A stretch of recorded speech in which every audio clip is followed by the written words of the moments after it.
حضور علیہ الصلوۃ والسلام نے فرمایا کہ مومن کا معاملہ بھی بڑا عجیب ہے کہ اسے اگر تکلیف ہوتی ہے تو اس پر وہ صبر کرتا ہے، یا اسے خوشی ملتی ہے تو اس پر وہ شکر کرتا ہے، تو دونوں صورتوں میں اللہ اس کو اجر عطا کرتا ہے۔ اور یہ صرف شان مومن کی ہی ہے کہ وہ مصیبت پر صبر کرے،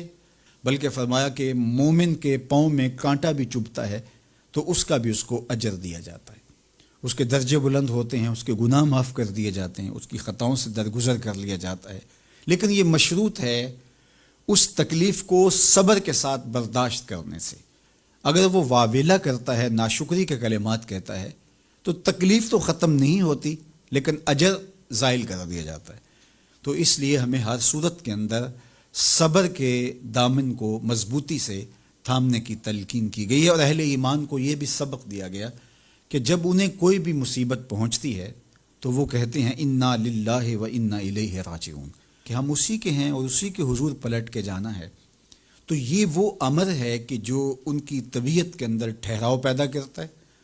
اور ان کی زندگیوں کے اندر اللہ تعالیٰ جل شانہ پر جو یقین ہے اس کا پتہ دیتا ہے۔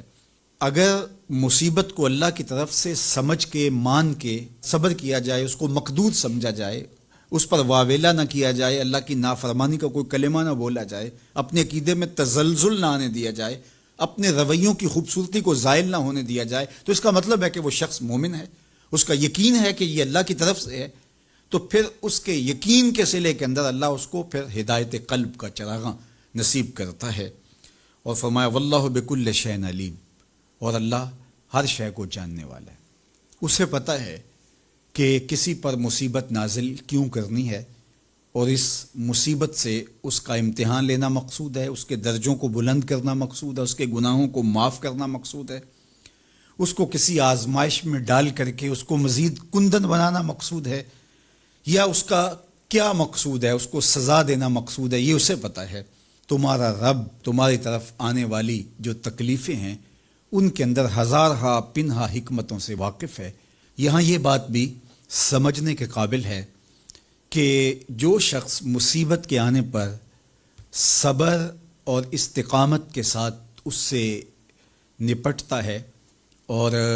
اللہ پر جو اس کا یقین ہے اس میں تزلزل پیدا نہیں ہونے دیتا، کل من عند اللہ، اے محبوب فرما دیجئے جو کچھ ہے وہ تمہارے رب کی طرف سے، یہ اس کا خیال اور فکر ہے کہ یہ میرے اللہ کی طرف سے، تو پھر اس مصیبت کو ٹالنے والا بھی وہی ہے۔ تو اگر یہ اس کا عقیدہ پختہ تھا تو پھر وہ مالک کی دہلیز چھوڑ کے، مالک کی چوکھٹ چھوڑ کے کسی اور دہلیز پہ نہیں جائے گا، کسی اور چوکھٹ پہ نہیں جائے گا، وہ اس مصیبت کو دور کرنے والا مؤثر حقیقی اللہ کو ہی جانتا ہوگا، اور اسی کے حضور دعائیں کرے گا، التجائیں کرے گا، کسی شرک کا ارتکاب نہیں کر سکتا ہے، اور وہ مالک کی دہلیز سے کبھی روح گردانی نہیں کر سکتا، بلکہ اس تکلیف کے آنے سے وہ اپنے رب کے ساتھ اور زیادہ جڑ جائے گا۔ اور اگر وہ صبر کرے تو یہ اس کا ایک مرتبہ ہے کہ وہ حوصلے کے ساتھ اس تکلیف کو برداشت کرے، اور دوسرا مرتبہ جو اس سے بڑھ کر ہے کہ اس پہ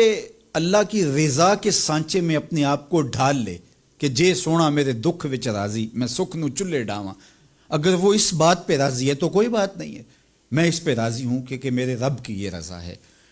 تو یہ دونوں چیزوں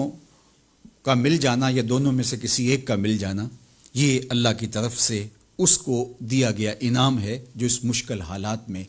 اس کو حاصل ہوتا ہے۔ اب وہ کس کیفیت میں ہے اللہ تعالیٰ اس کو خوب جانتا ہے، کہ وہ اس پہ صبر کر رہا ہے یا اس کا اندر ڈول رہا ہے، اس کا عقیدہ کمزور تھا اور وہ کمزوری کے باعث جو ہے وہ تزلزل کا، تذبذب کا شکار ہو گئے، تو یہ